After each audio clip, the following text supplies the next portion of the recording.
At 32, I found out my greatest achievement was a secret my own daughter was too ashamed to share.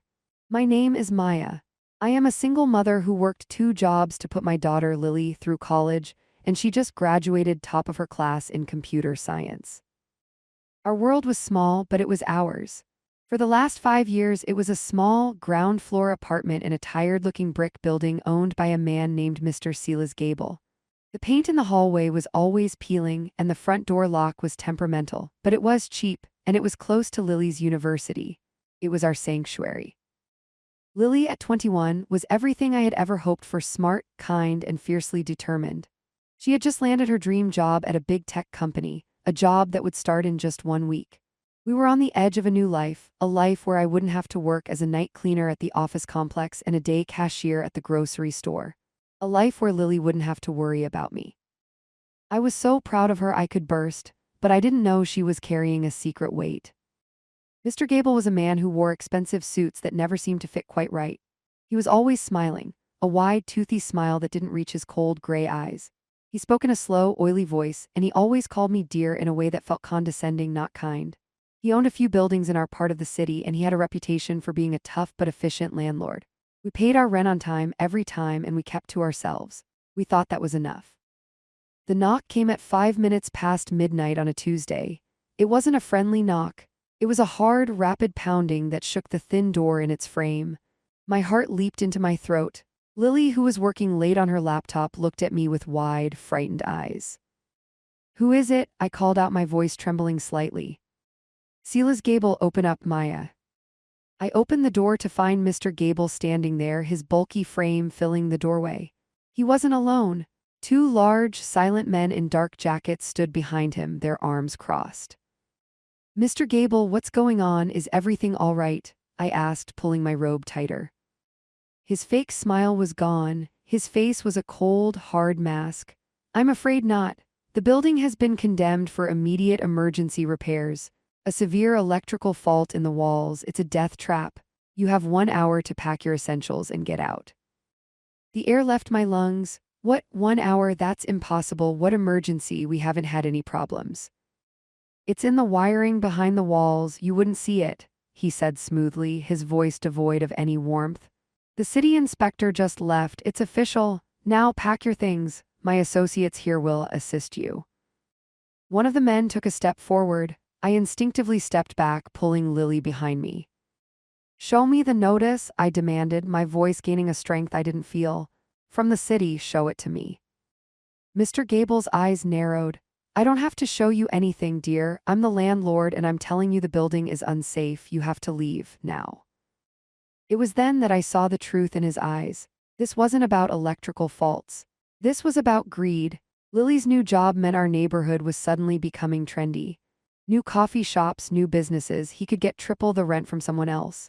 He wanted us out, and he wanted it now, before Lily's first paycheck could give us any legal footing to fight him. "You can't do this," I whispered, horror washing over me. "This is our home." "It was your home," he corrected me. "The clock is ticking." As I stood there, frozen in the doorway, my mind flashed back. I remembered being 25, with a 7-year-old Lily holding my hand, leaving our previous apartment and the man who lived there, her father, who decided family life was too much of a burden. I remembered the fear, the uncertainty. I promised her then that I would always make sure she had a safe place to come home to. That promise fueled everything. The long, lonely nights cleaning empty offices, my back aching from scrubbing floors. The days standing on my feet for 8 hours, scanning groceries, smiling at customers while my soul felt tired. I missed school plays because of a double shift. I ate leftover pasta for a week so Lily could have fresh fruit and new books. Every sacrifice, every tired muscle, every missed moment was a brick I laid in the foundation of her future. This apartment, as shabby as it was the roof I had built over that foundation, and this man was trying to kick it down. I thought of all the other tenants. Mrs. Gable, the sweet, elderly lady in 2B who had lived here for 20 years and fed Lily cookies when she was little. Ben, the young art student in 3A who paid his rent with odd jobs. We were a community of people just getting by, people for whom a sudden, illegal eviction would be a catastrophe. And I thought of Lily's secret. Just last week, I had found a discarded draft of an invitation on her laptop. She was planning a graduation party for herself. The location was a fancy restaurant downtown. Under the guest list, she had written a note to a friend. Don't mention it to my mom. She'd want to come, but she'd be so out of place with my colleagues from the tech firm. You know how it is. I had closed the laptop, my heart shattered into a million pieces. My brilliant, beautiful daughter was embarrassed by me. By my simple clothes, my rough hands, my lack of education. She saw my love as something to be hidden. I never said a word to her about it. I just tucked the pain away, another sacrifice to be made for her happiness. But now, facing this immoral man, that pain mixed with a new, fierce determination. I was not going to be pushed out of my home. I was not going to be made to feel small ever again. I looked Mr. Gable straight in his cold eyes.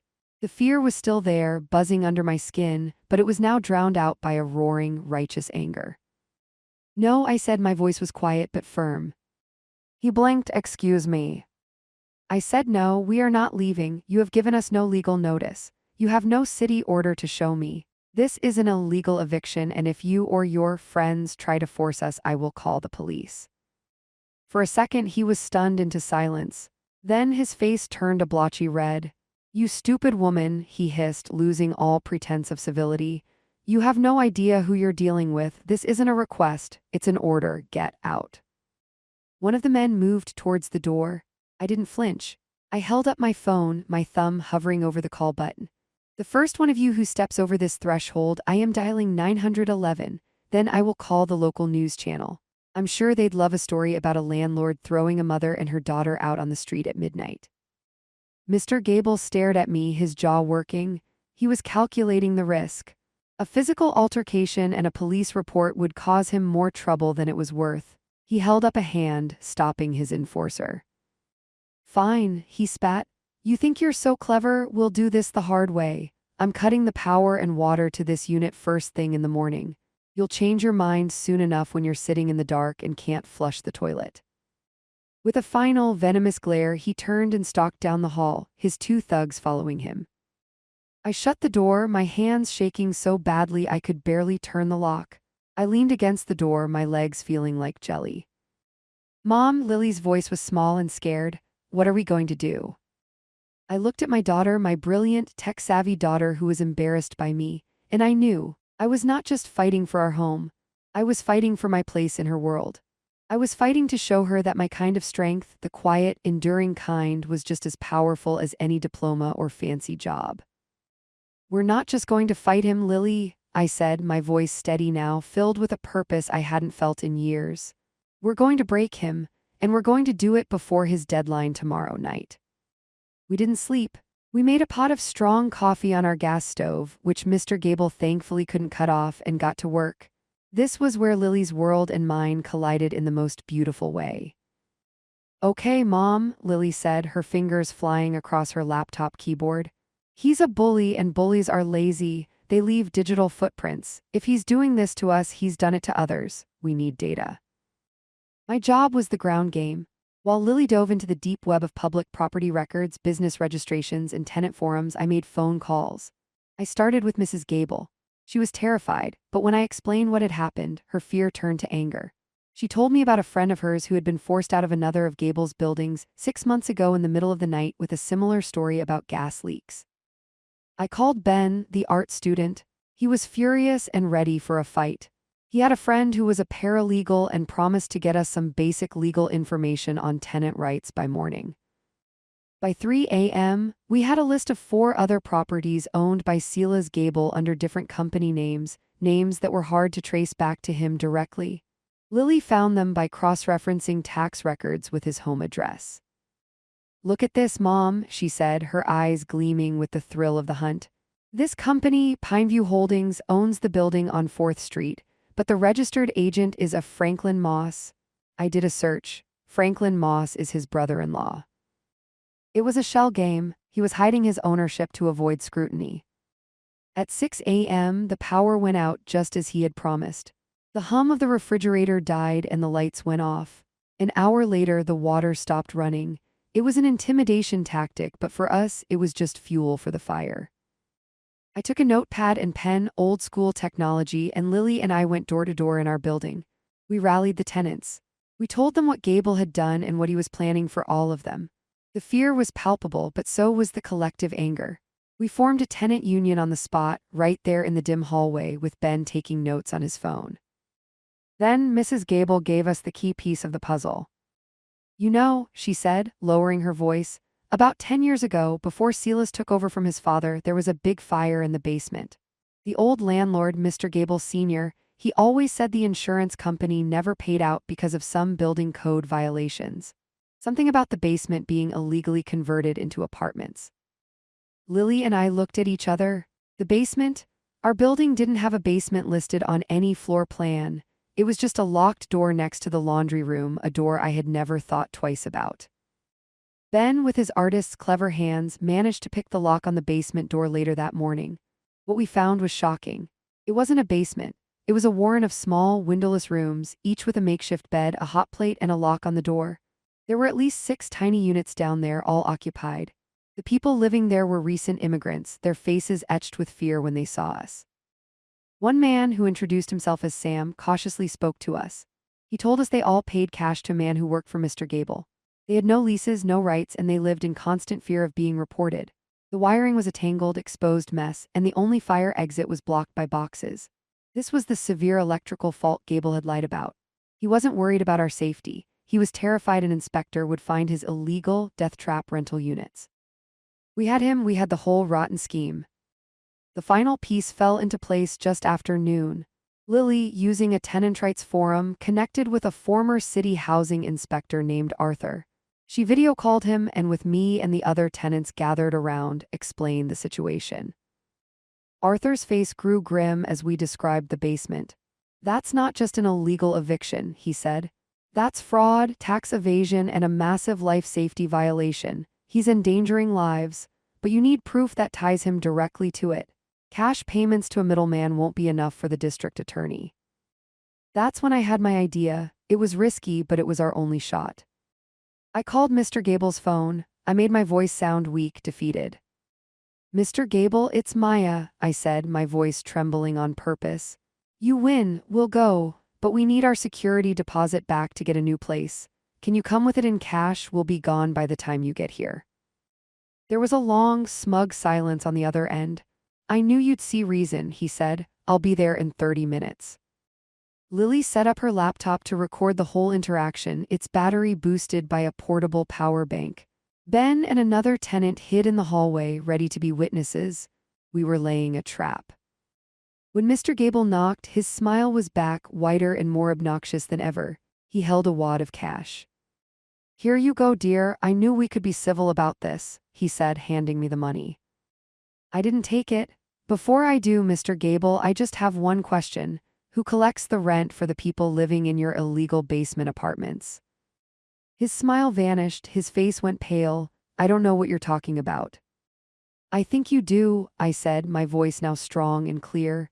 "Sam, Alina, and the others, the ones paying you cash for those fire traps, the ones you never declared on your taxes." His composure shattered. "You nosy bitch," he roared, stepping into my apartment, pointing a fat finger in my face. "You have no right, those people are nothing. This is my building, I can do what I want. If you breathe a word of this to anyone, I will ruin you." The confession, caught perfectly on video, echoed in the small room. At that moment, Ben and the other tenants stepped into the doorway. "I think the police and the IRS will be very interested in what you want to do, Mr. Gable," Ben said calmly.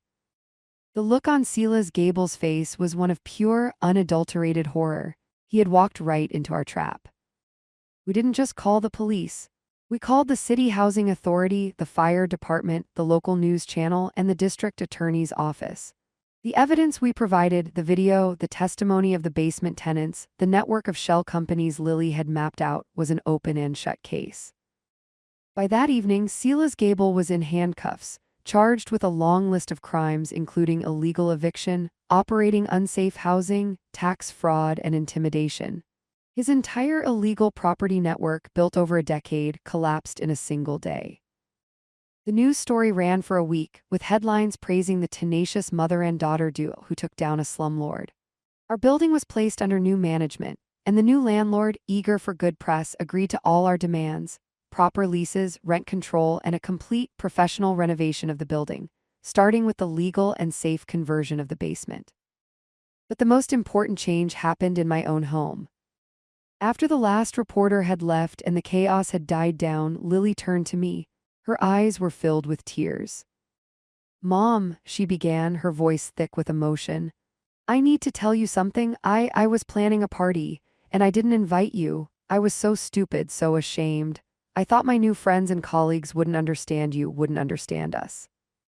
I looked at her, my heart aching. "I know, Lily, I found the note." She started to cry. "I'm so sorry.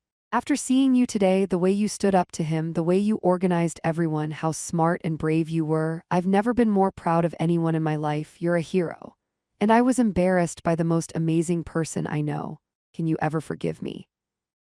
I pulled my brilliant, strong, wonderful daughter into a tight hug. "There's nothing to forgive," I whispered. "I have always been proud of you, and now I'm finally proud of me too."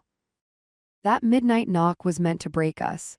It was meant to send us scrambling into the dark, defeated and powerless. But it did the opposite.